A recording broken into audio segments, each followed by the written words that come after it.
The rain wasn't just falling.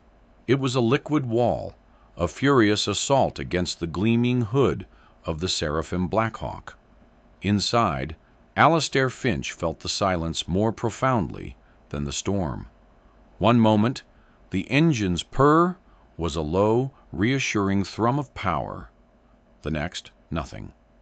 The digital dashboard, a constellation of bespoke readouts moments before, was now a black mirror reflecting his own grim face. A single, infuriatingly polite icon blinked in crimson. System failure. Contact dealership.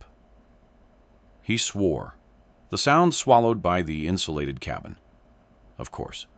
A $250,000 marvel of German engineering, dead as a stone on a forgotten back road in the middle of a biblical deluge. His phone had no signal. He was utterly, infuriatingly powerless. Then a tapping sound, not the rain, sharper, more deliberate. He peered through the river of water streaming down the driver's side window. A small shape stood there, barely visible, under the flickering glow of a distant, swinging traffic light. He lowered the window an inch, and the storm roared in. "You need help?" A small voice yelled over the wind.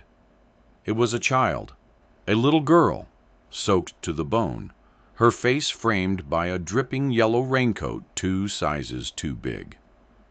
Alastair scoffed, a humorless bark of a laugh. "Unless you've got a tow truck in your pocket, I doubt you can help me, kid." The little girl squinted, her eyes tracing the sleek dead lines of his car. "It's the ionic flux regulator, I bet. They always put them too close to the alternator on these models. One good splash, and the whole system shorts out." She pointed a small, confident finger at the front wheel well. "I can fix that." Alastair stared, the rain dripping from his tailored suit jacket onto the fine leather seat. The world outside was a tempest of chaos and noise.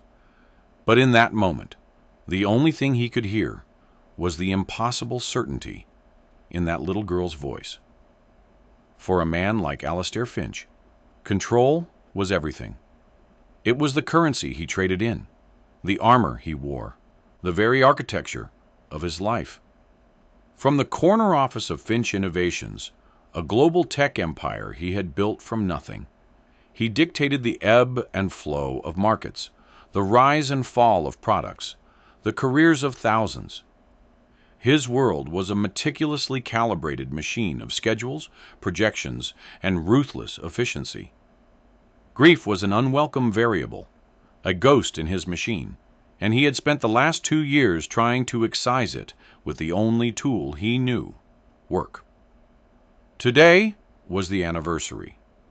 2 years since Eleanor. He hadn't planned on driving through the mountains.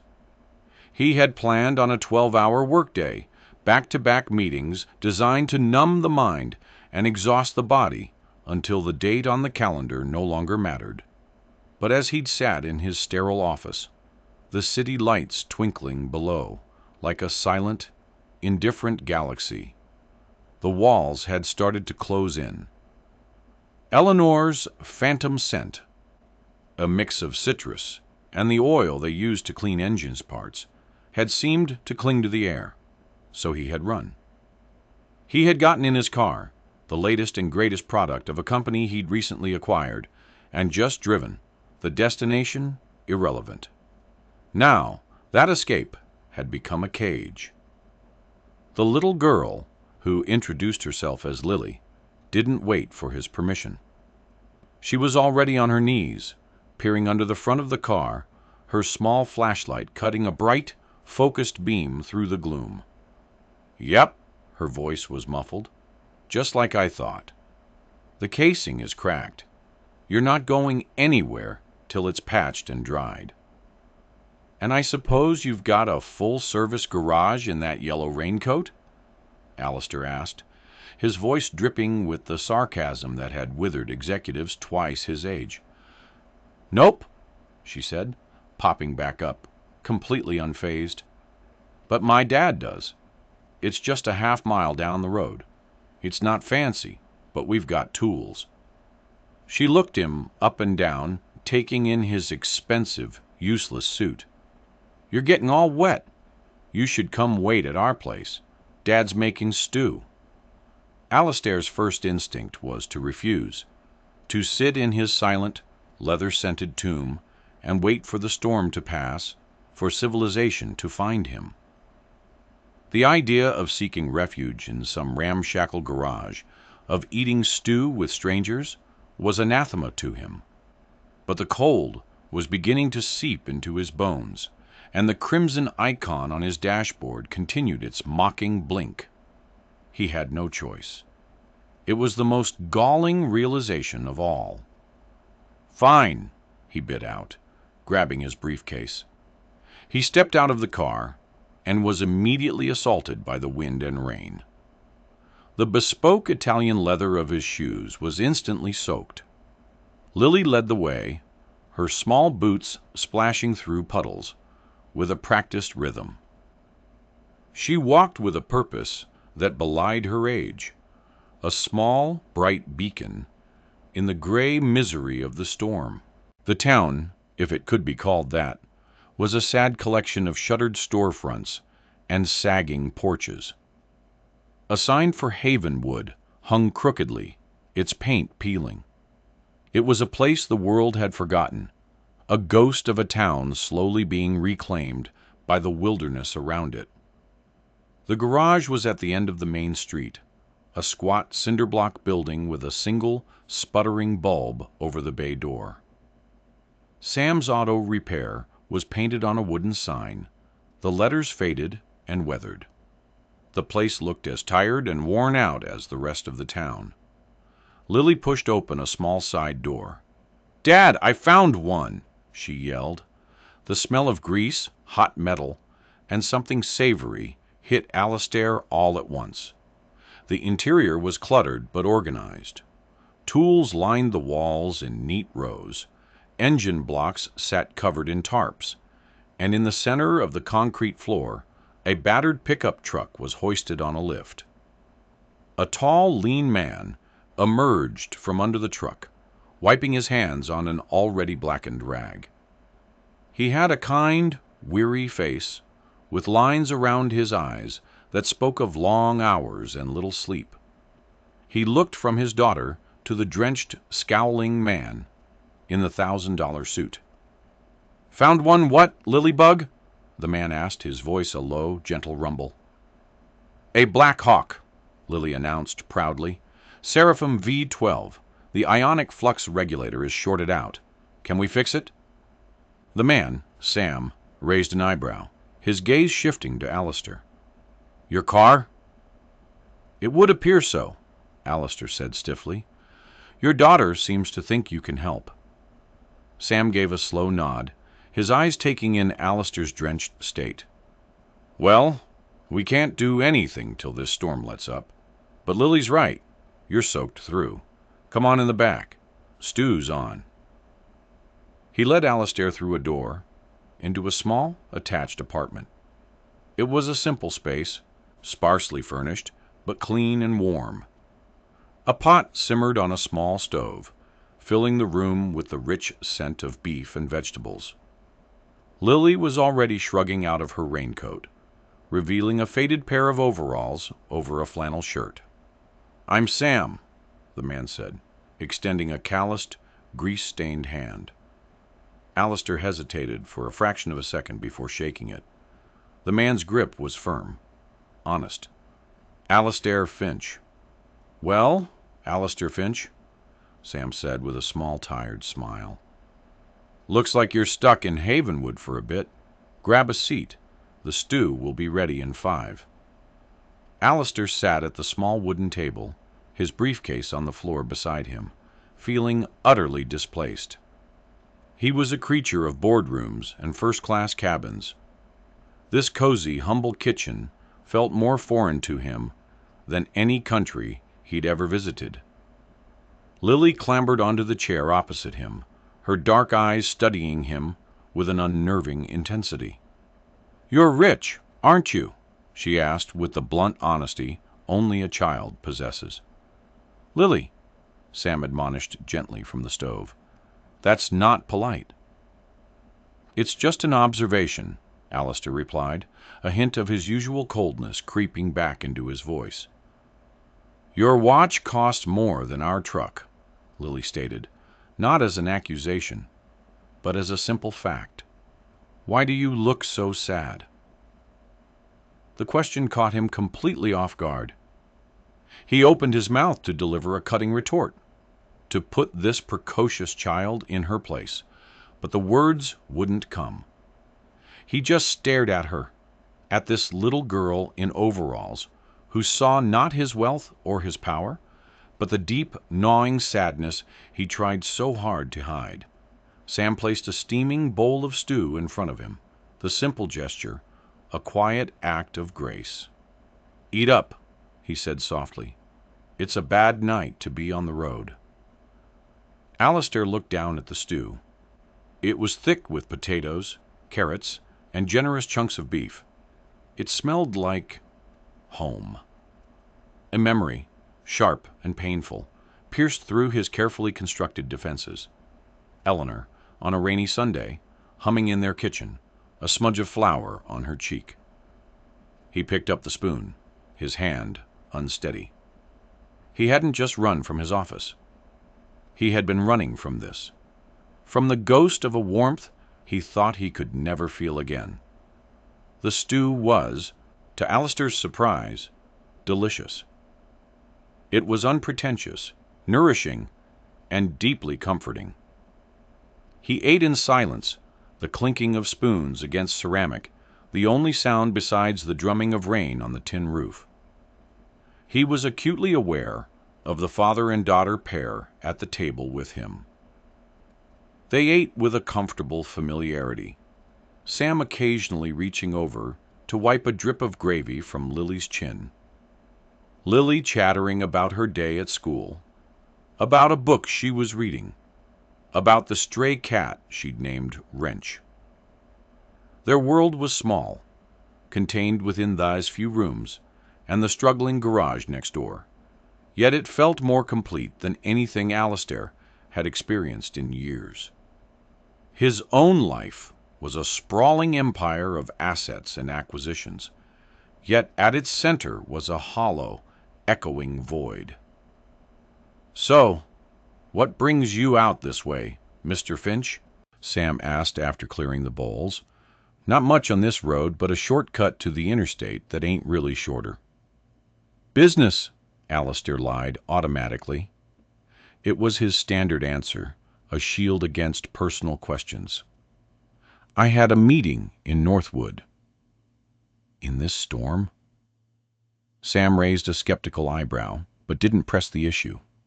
He poured 3 mugs of hot coffee, sliding a heavily sweetened, milky one over to Lily.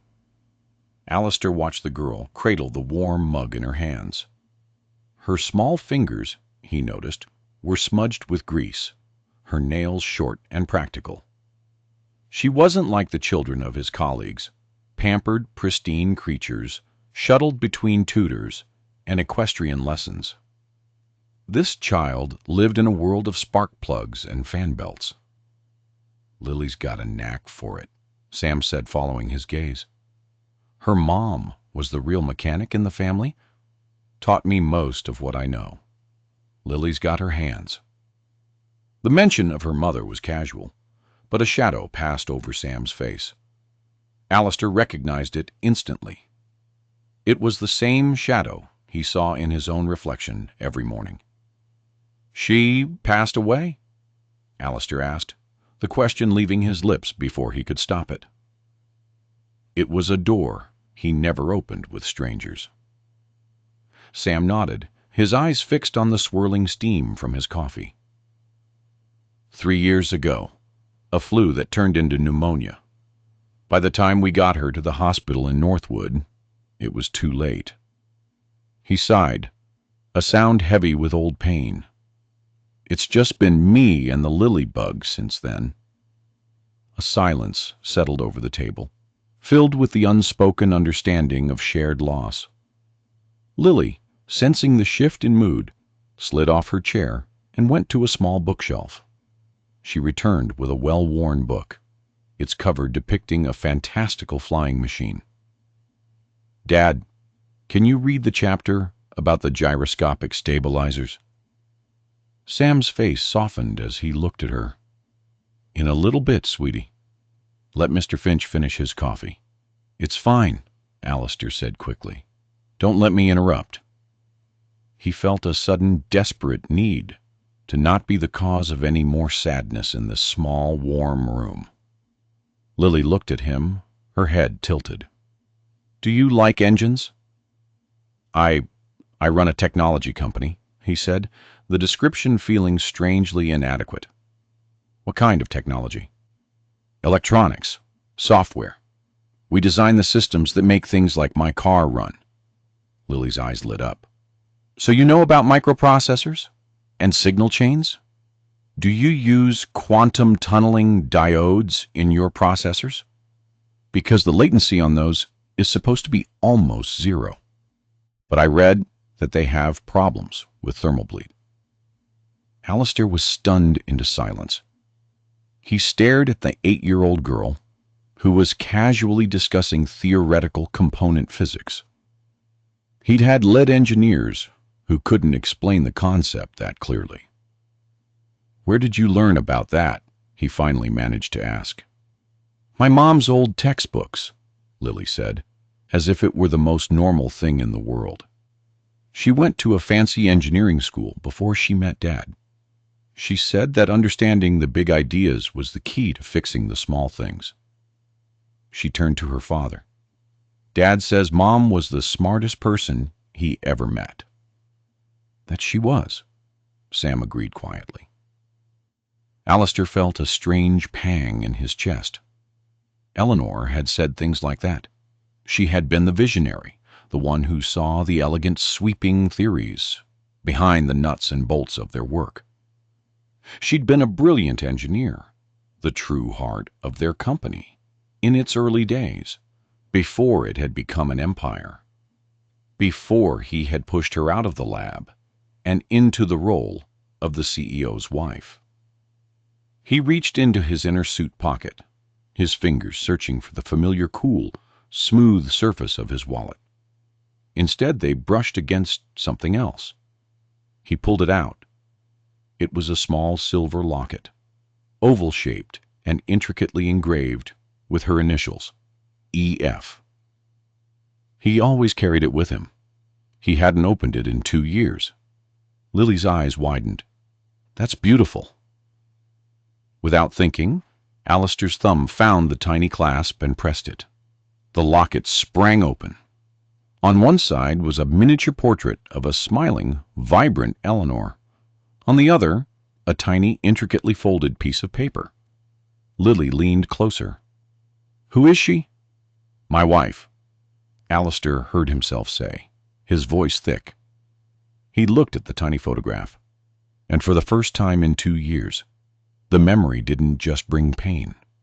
It brought a wave of profound, soul-crushing regret for the man he had become since she was gone. The storm outside seemed to fade to a distant whisper. The only thing that mattered was the warm little kitchen, the 2 strangers who had shown him more kindness than he deserved, and the face of the woman he had failed in more ways than one. The storm raged on through the night. Sam insisted Alistair take the small pull-out sofa in the living room. "It's not the Ritz," he'd said with a shrug, "but it's dry." Alistair lay in the dark, listening to the unfamiliar sounds of the small house, the groan of the pipes, the hum of the old refrigerator, the soft breathing of Lily from the other room. He hadn't slept in a room so quiet, so devoid of the electronic hum of his own automated mansion, in years. Sleep did not come easily. Every time he closed his eyes, he saw Eleanor's face in the locket. He saw Lily's, asking him why he was so sad. He saw Sam's, tired but resilient. These people, with their simple lives and their profound losses had unknowingly held up a mirror to him, and he did not like the reflection. He was a man who had everything and felt nothing. They had next to nothing and felt everything. Morning came, not with a jarring alarm, but with the smell of frying bacon and the soft murmur of Lily's voice as she set the table. The storm had broken, leaving a world washed clean and bathed in a pale, watery sunlight. "Morning," Sam greeted him as he emerged. "Hope you slept all right. The rain finally let up about an hour ago. We can take a look at your car after breakfast." Alistair merely nodded, accepting the plate of eggs and bacon Sam offered. The food was simple, but it was hot and real. He found himself eating with a genuine appetite. After breakfast, they went out to the garage. The air was cool and crisp. Alistair's Blackhawk sat in the driveway, like a sleek black predator, looking absurdly out of place next to Sam's rusty tow truck. "All right, let's see the patient," Sam said, rubbing his hands together. Lily was already there, tools laid out neatly on a rolling cart. She handed her father a wrench without being asked. For the next hour, Alistair watched, fascinated, as they worked. It was like watching a perfectly synchronized dance. Sam had the strength and experience, his hands moving with a sure, practiced knowledge. But Lily was the diagnostician. She pointed to wires, named components, and quoted specifications from memory. "See, Dad?" she said, pointing her small flashlight into the complex guts of the engine. "The insulation is completely fried right here. When the water hit it, it must have sent a surge straight to the regulator." "Good eye, Lily Bug," Sam said, his voice filled with pride. "All right, Mr. Finch. Here's the situation. The regulator is shot. I don't have a replacement for a car this new, and I doubt anyone in 100 miles does. But," he paused, looking at a cracked black box he held in his hand, "I might be able to patch this one. It'll take time. I'll have to take it apart, clean every contact, bypass the fried circuits. It's delicate work. Might take me the rest of the day, maybe into tomorrow. The word came out sharper than Alistair intended. He had a board meeting, a multi-billion-dollar merger to oversee. "I need to be back in the city." Sam just looked at him, then at the dead car. "You're not going anywhere in that thing until it's fixed. You're welcome to stay, or you can start walking." The blunt reality of his situation was inescapable. Alistair Finch, the master of his universe, was stranded. "Do what you need to do," he said, his voice tight with frustration. He spent the rest of the morning pacing the small town. Havenwood was even sadder in the light of day. Half the buildings on Main Street were boarded up. The few that remained open, a diner, a small grocery store, the post office, had a weary, defeated look about them. He saw a notice tacked to the community bulletin board, its edges curled and damp. Town Hall meeting, Tuesday, 8 p.m. Topic, the Northwood Development Proposal. This is our last chance. Be there. He stopped in the diner for a cup of coffee. The place was called Sarah's Place, and it was the one spot in town that seemed to have a spark of life. A woman with a warm, no-nonsense face and hair tied back in a bandana was single-handedly working the counter and the grill. "You're the fella broke down out at Sam's, aren't you?" she asked, setting a thick white mug in front of him. "News travels fast," Alistair muttered. "In Havenwood, news doesn't have far to travel," she said with a wry smile. "I'm Sarah. Don't worry. Sam and Lily will get you fixed up. That little girl is a miracle with a motor." "So I've noticed." "She's the best thing in this town," Sarah said, her smile fading. "God knows we don't have much else left." She gestured with her coffee pot toward the boarded-up stores across the street. That's what the Northwood development proposal is going to fix, they say. Alistair's interest was piqued. What proposal is that? Some big corporation wants to buy up most of the land east of here, Sarah explained, topping off his coffee. They're planning to build a massive distribution center. Say it'll bring jobs. And you don't believe them? Sarah gave a short, bitter laugh. The jobs they're offering are minimum wage, non-union, warehouse work. But to get the land, they're using eminent domain clauses to force people out. They're offering pennies on the dollar for family farms that have been here for 100 years. They'll level this whole valley, and what's left of our town will just be a truck stop on the way to their shiny new facility. She leaned against the counter, her expression grim. It's not development. It's erasure. And the corporation behind it all is Finch Innovations. The name hit Alistair like a physical blow. He felt the blood drain from his face. Finch Innovations. His company. He had a vague recollection of a Project Nightingale, a logistics overhaul designed to streamline their supply chain. He'd signed off on the initial budget, but he never bothered with the details of where these facilities were being built. To him, it was just a name on a spreadsheet, a strategic move to maximize profit. He had never considered the human cost. He had never considered that it would be places like Havenwood, people like Sarah, like Sam, and Lily, who would be erased. "Is something wrong, mister?" Sarah asked, noticing his pale face. "You look like you've seen a ghost." Alistair stared out the window at the sad, struggling town. He was the ghost, the unseen, malevolent force that was about to destroy this community. The irony was suffocating. He had been saved by the very people he was in the process of ruining. He paid for his coffee and left the diner in a daze.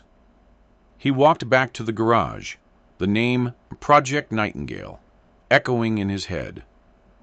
Eleanor had loved nightingales. He had named it that in a rare, fleeting moment of sentimentality, thinking it would be something she would have liked, a project that brought efficiency and elegance to a complex system. Instead, it was a bulldozer, and he was the one driving it.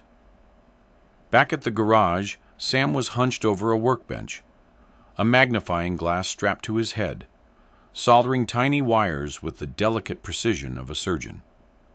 Lily sat beside him, handing him tools and cleaning components with a small brush. Alistair stood in the doorway, watching them. These good, decent people. Their lives, their home, their future, all just collateral damage in one of his business plans. The sadness Lily had seen in his eyes wasn't just about his loss. It was about what he had become in the wake of it. A man who had gained the world, but had forgotten what it meant to live in it. He had a choice to make. He could get his car fixed, drive away, and let the machine of his empire roll on, crushing Havenwood into dust. Or he could do something else. He could, for the first time in a long time, listen to the ghost of the woman who had always been his better half. He could try to be the man Eleanor had believed he was. The weight of that choice settled on him, heavier than any corporate merger, more terrifying than any market fluctuation. It was the weight of a human soul, his own. All afternoon, Alistair wrestled with his conscience. He stayed out of Sam and Lily's way, a silent, brooding presence in the corner of the garage. He watched them work, a father and daughter team, their movements a testament to a deep, unspoken bond. He saw the way Sam would explain a complex concept to Lily, and the way her eyes would light up with understanding. He saw the pride in Sam's face, a pride that had nothing to do with money or status. It was the pure, unadulterated pride of a father watching his child shine. He tried to call his office. He walked to the edge of town, holding his phone up to the sky, searching for a phantom signal. Nothing. He was completely cut off, isolated with the consequences of his own actions. Late in the afternoon, Sam finally looked up from the workbench, his face tired but triumphant. He held up the repaired ionic flux regulator. "I think that's got it," he said, stretching his back. "The bypasses are ugly, but they should hold until you can get a proper replacement. Let's get it installed." It took another hour to fit the delicate component back into the car's complex engine. When Sam finally connected the battery terminal, the car's interior lights flickered to life with a soft chime. The dashboard lit up, displaying its usual array of serene, efficient readouts. No more crimson warning icon. "Start her up," Sam said, wiping his hands on his rag. Alistair slid into the driver's seat. The fine leather felt different now, less like a symbol of power and more like a barrier. He pressed the ignition button. The V12 engine turned over instantly, settling into its familiar, powerful purr. "You did it," Alistair said, a note of genuine admiration in his voice. He looked at Sam, then at Lily, who was beaming. "You both did it." "Told you I could fix it," Lily said, puffing out her chest just a little. Alistair reached for his wallet to pay them. The irony was not lost on him that he would be paying them with the very money that was funding their town's destruction. "What do I owe you?" Sam shook his head. "The parts were just scrap I had lying around. As for the labor, call it a professional courtesy. Besides," he added with a small smile, "Lily wouldn't let me charge you. She was just excited to work on a Blackhawk." "I have to give you something," Alistair insisted. "All right," Sam relented. "The tow truck needs a new transmission. That's about $500. If you want to cover that, we'd be grateful." $500. Alistair regularly spent more on a bottle of wine. It was a pittance, a ridiculously small sum for the miracle they had just performed. It was also, he knew, a matter of pride for Sam. It wasn't a handout. It was a payment for a specific, tangible need. He took out 5 crisp $100 bills and handed them to Sam. Sam looked at the money, then back at Alistair. "This is too much. The tow truck is the lifeblood of your business," Alistair said. "It deserves a good transmission.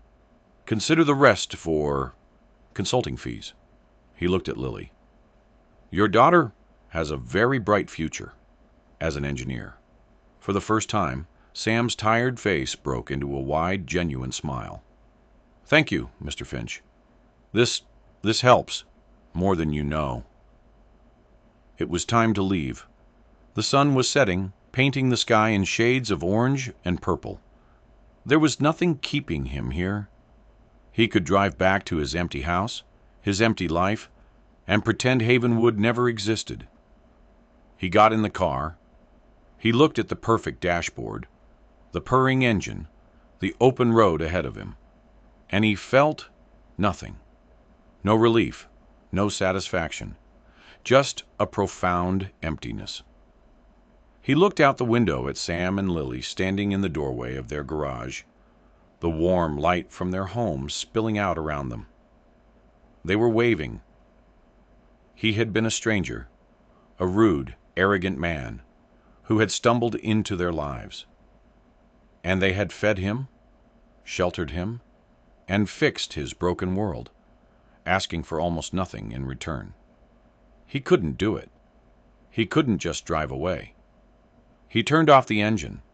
the sudden silence feeling more decisive than the roar had. He got out of the car. Sam and Lily looked at him, confused. "There's a town hall meeting tonight," Alastair said, the words feeling strange and momentous in his own mouth. "About the Northwood development proposal. I think I need to be there." Sam's friendly expression vanished, replaced by a wary caution.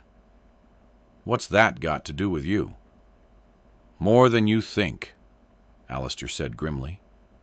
He looked from the father to the daughter, at the two people who had shown him what decency looked like. "My name is Alastair Finch. The company trying to buy your town. It's mine." The revelation landed with the force of a physical blow. Lily, who had been smiling, took an instinctive step back, her hand finding her father's. Sam's face hardened, the warmth in his eyes replaced by a cold, protective anger. The weary mechanic was gone, and in his place was a father shielding his child from a threat. "So that's it," Sam said, his voice dangerously quiet. "You come into our home, eat our food, let us fix your car, all while you're planning to bulldoze us off the map?" "I didn't know," Alastair said, the words sounding feeble even to his own ears. "Not about Havenwood specifically. It was just a project name, a line on a budget report. I never saw the faces. I never knew." "Well, you're seeing them now," Sam shot back, his arm tightening around Lily. "Is this some kind of sick joke? The billionaire CEO breaks down in the very town he's about to destroy?" "It's not a joke. I don't know what it is," Alastair admitted, feeling the last of his composure crumble.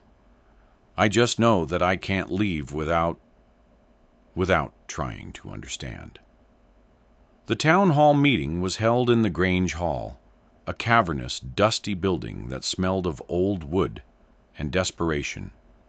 Nearly every resident of Havenwood was there, their faces etched with worry and defiance.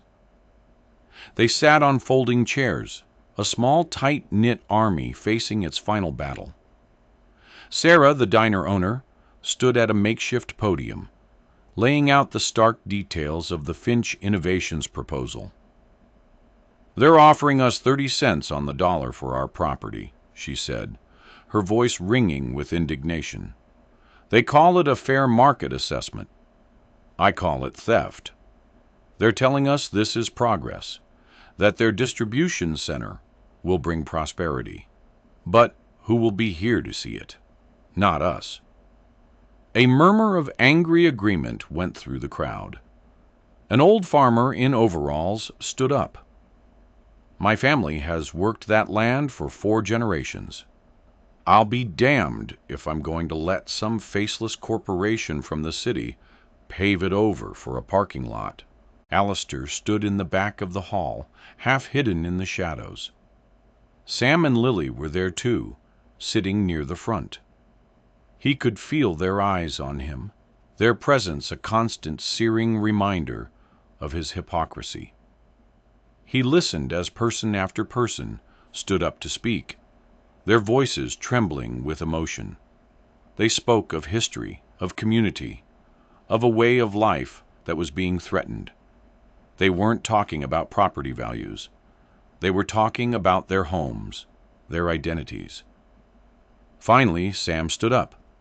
The hall fell silent. Everyone knew Sam, knew how hard he worked, how much he had lost, how fiercely he loved his daughter. "I don't own a farm," Sam began, his voice steady and clear. "I just own a small garage. It's not much, but it's ours. It's where my wife and I planned our future. It's where I'm raising my daughter." He looked toward the back of the room, his eyes finding Alastair in the shadows.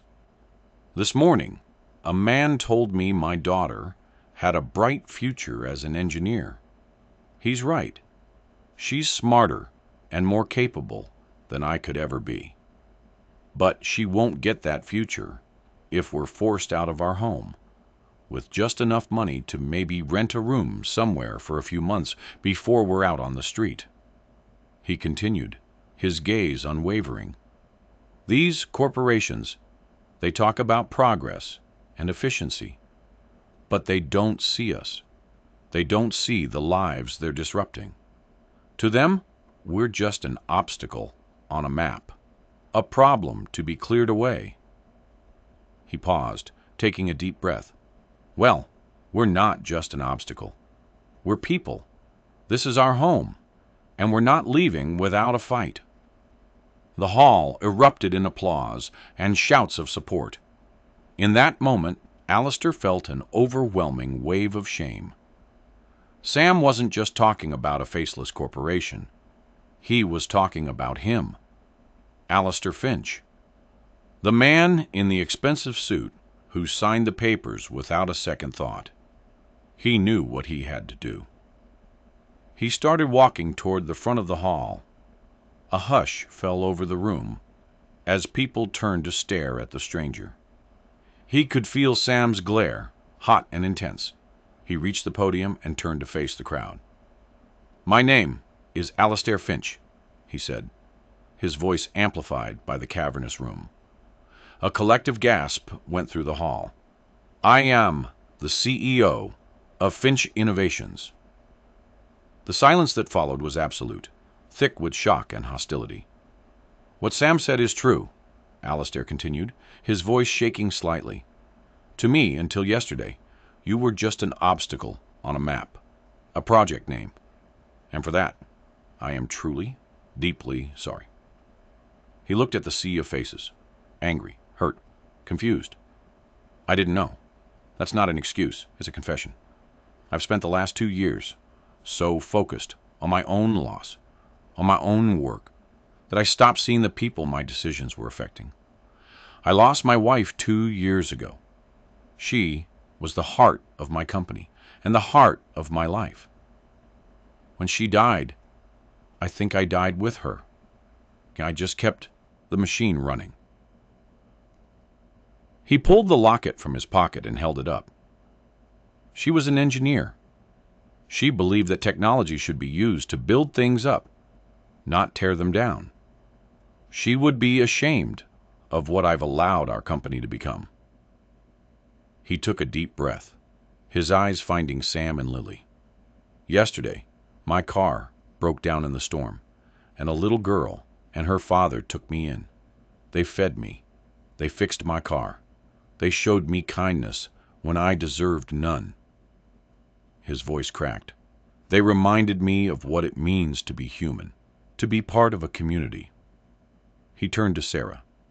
"This project, this distribution center, it's wrong.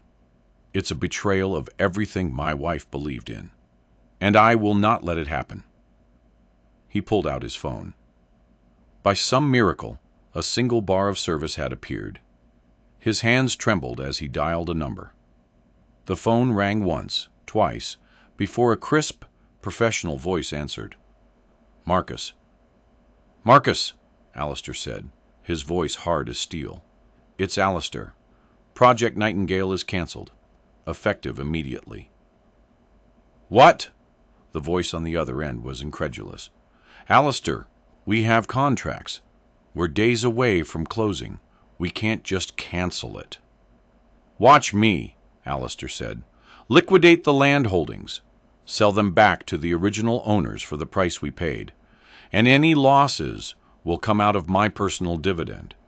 This is not negotiable. We are out." He hung up the phone and faced the stunned crowd. "Finch Innovations will no longer be acquiring land in this valley," he announced. "Your homes are safe." For a moment, no one moved. They just stared, unable to process the sudden reversal. Then a single person began to clap. Then another. Within seconds, the entire hall was on its feet, the sound of their applause a thunderous wave of relief and gratitude. Alistair looked only at Lily. Her face, which had been a mask of hurt and confusion, was now shining with something he could only describe as pride. She broke away from her father and ran to the podium, throwing her arms around Alistair's legs. He knelt and hugged her back, burying his face in her hair, the scent of wood smoke and rain filling his senses. In the middle of the Grange Hall, surrounded by the people he had almost destroyed, Alistair Finch finally began to cry. Not for what he had lost, but for what he had, by some miracle, just found. The days following the town hall meeting were a blur for Alistair. He didn't leave Havenwood. He couldn't. The purr of the Black Hawk's engine no longer sounded like freedom. It sounded like an escape he didn't want to make. He took a room at the small, slightly musty inn at the edge of town, but spent most of his time at Sam's garage or Sarah's diner. The town treated him with a strange mixture of awe and cautious acceptance. He was both their former villain and their unlikely savior. But it was through Lily that he found his way. She became his shadow, her constant stream of questions about engineering, physics, and business, forcing him to re-examine his own work through a fresh, unjaded lens. He learned that Sam had once been a promising automotive engineer himself, working for a major manufacturer in Detroit. "I was on the fast track," Sam told him one afternoon as they worked together on the tow truck's new transmission. "But my wife, Clara, she hated the city, hated the corporate game. She grew up in a place like this. She wanted a simpler life, a place where we could open our own shop, work with our hands." He tightened a bolt, his knuckles white. "So we moved here, bought this place. We were poor, but we were happy. Then Lily came, and we were the richest people in the world." He paused, his gaze distant. "When Clara got sick, I used up all our savings trying to find a doctor who could help. After she was gone, I just lost the fire. Kept the shop open enough to get by, to keep a roof over Lily's head. But the passion was gone." Alistair understood that feeling all too well. Eleanor was the same, he confided, surprised at his own openness. She hated the board meetings, the cocktail parties. She just wanted to be in the lab, creating things. "I kept telling her we needed to grow the company, to secure our future. I pushed her into a life she didn't want. By the time I realized what I'd done, it was too late." This shared history of love and loss forged an unlikely bond between the two men. Alistair started spending his afternoons in the garage, not as a client, but as an apprentice. He learned to change oil, to gap spark plugs, to diagnose the complex symphony of a malfunctioning engine. He got grease under his fingernails and calluses on his hands. For the first time in years, he felt the deep satisfaction of fixing something real and tangible. His phone began to ring incessantly. Marcus, his second in command, was in full-blown panic mode. The board was demanding an explanation. The shareholders were furious about the financial loss from Project Nightingale. "They're calling for your resignation, Alistair," Marcus warned, his voice strained. "You need to come back. You need to do damage control." "Let them," Alistair said calmly, watching as Lily expertly used a Torque wrench. "Send them all a memo. Tell them Finch Innovations is undergoing a corporate restructuring. We're reevaluating our core mission." "Our core mission is to maximize shareholder value," Marcus sputtered. "No," Alistair said, a newfound clarity in his voice. "Our core mission is to build things that help people. We lost sight of that. I lost sight of that." He hung up and turned his attention back to the work at hand. He began to formulate a plan, not a cold business strategy, but an idea born of regret and a glimmer of hope. He started by making a quiet investment. He bought the old, abandoned schoolhouse at the edge of town. Then he started making calls, not to brokers and bankers, but to old university colleagues, to retired engineers he knew, to the brightest minds who had been pushed out of the corporate world for being too innovative or too principled. One evening, he sat down with Sam and Lily at their kitchen table and laid out a series of blueprints. "What's this?" Sam asked, looking at the detailed drawings of labs and workshops. "It's the Eleanor Finch Institute for Applied Engineering," Alistair announced. "It's a research and vocational school. We'll focus on sustainable technology, on training the next generation of mechanics, engineers, and innovators. We'll offer scholarships to kids from rural communities, kids like Lily, who have the talent but not the resources." He looked at Sam. "And I need someone to run the automotive program. Someone with real-world experience and a passion for teaching. Someone who understands that an engine has a heart." Sam stared at the blueprints, his eyes wide with disbelief. "You want to build this here, in Havenwood?" "I can't think of a better place," Alistair said. "This town deserves a future, and I owe a debt to your wife and to mine." But the biggest piece of his plan was yet to come. It involved a secret he had been keeping, a piece of his past that connected directly to his present. He had spent days going through old files he'd had couriered from his office, searching for one particular design document. He finally found it, buried in an archive from the company's early days. It was a schematic for an ionic flux regulator, the very component that had failed in his car. But this design was different. It had an extra layer of shielding, a fail-safe circuit, a more robust casing. It was elegant, efficient, and nearly foolproof. At the bottom of the page, in the box marked Lead Designer, was the name, Eleanor Finch. He remembered the argument now. It had been one of their last. He had been pushing to acquire a German auto parts manufacturer. They had their own regulator design, cheaper, faster to produce, but less reliable. "Theirs is inferior, Alistair," she had pleaded. "It has a fatal flaw. It's vulnerable to electrical shorts from moisture. It's not safe." "It's more profitable, Eleanor," he had countered, his mind on market share and bottom lines. "We can issue a recall if it becomes a problem. It's an acceptable risk." "There is no acceptable risk when it comes to people's safety," she had said, her voice filled with a disappointment that had haunted him ever since. He had overruled her. They had acquired the German company and used their cheaper, flawed design. After she died, he had buried the memory, buried his guilt, and moved on. Until that regulator had failed, in a storm, on a forgotten road, and led him to Havenwood. It wasn't a coincidence. It was a reckoning.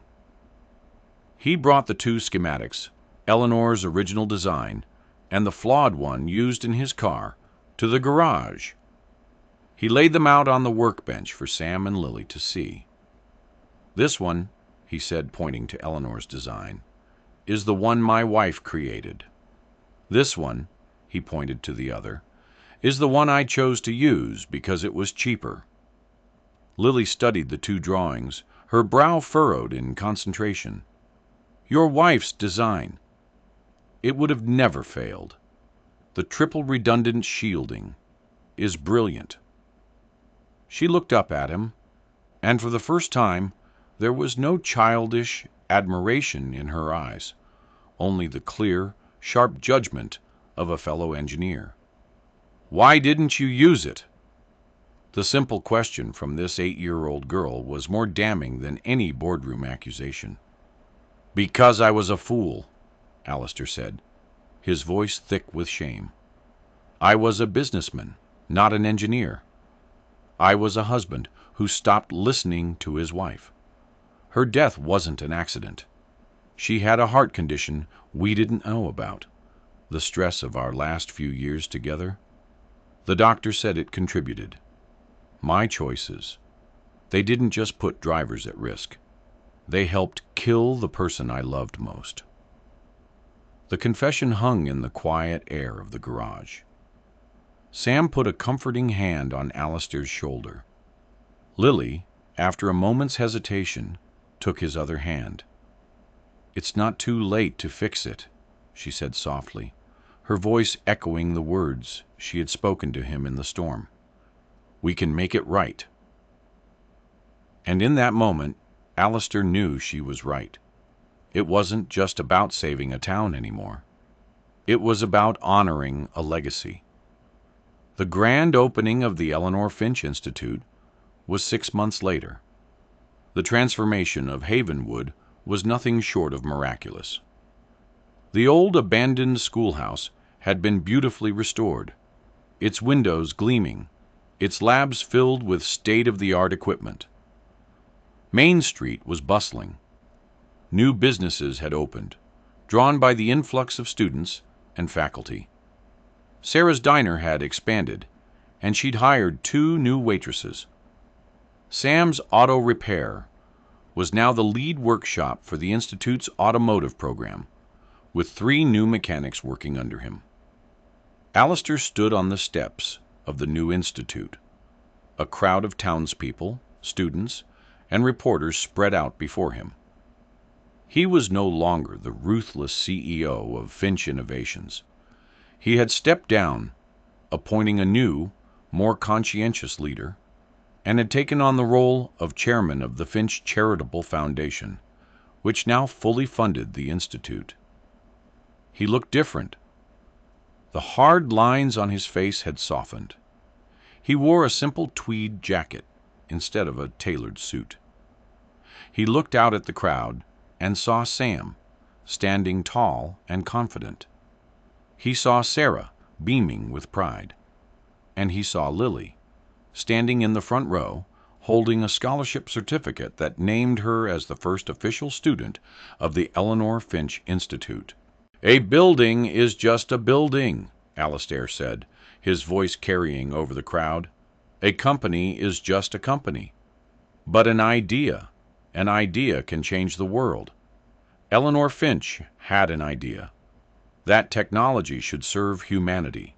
That innovation should be driven by compassion. That the smartest person in the room is the one who listens the most. He smiled, his eyes finding Lily. I lost my way for a long time. I forgot those lessons.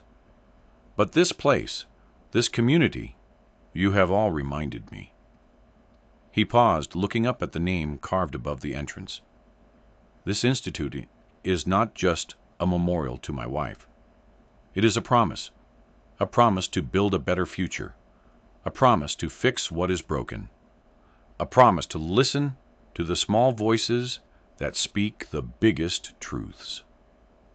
Later that day, after the crowds had dispersed, Alistair found Lily in the new automotive workshop.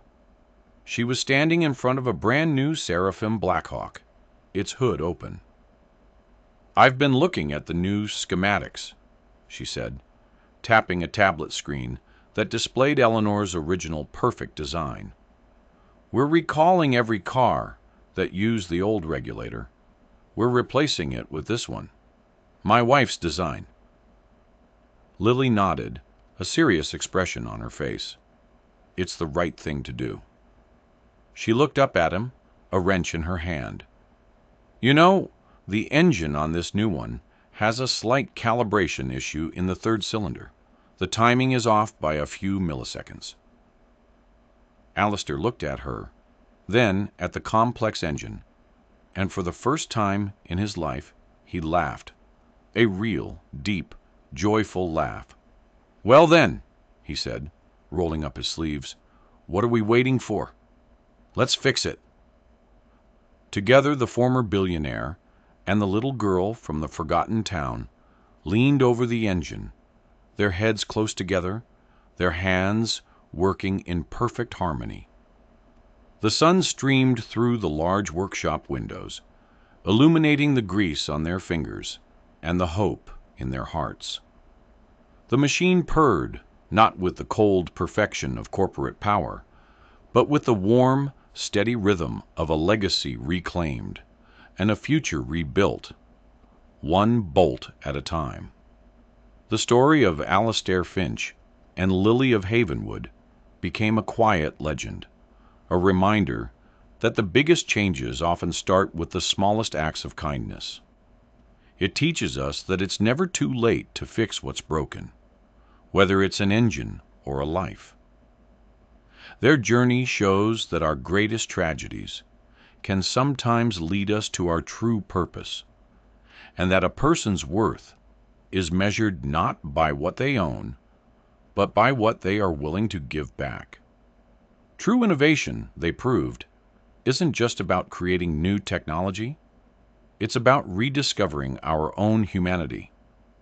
If this story about finding redemption in the most unexpected of places resonated with you, please hit that like button and share it with someone who might need a reminder that everyone deserves a second chance.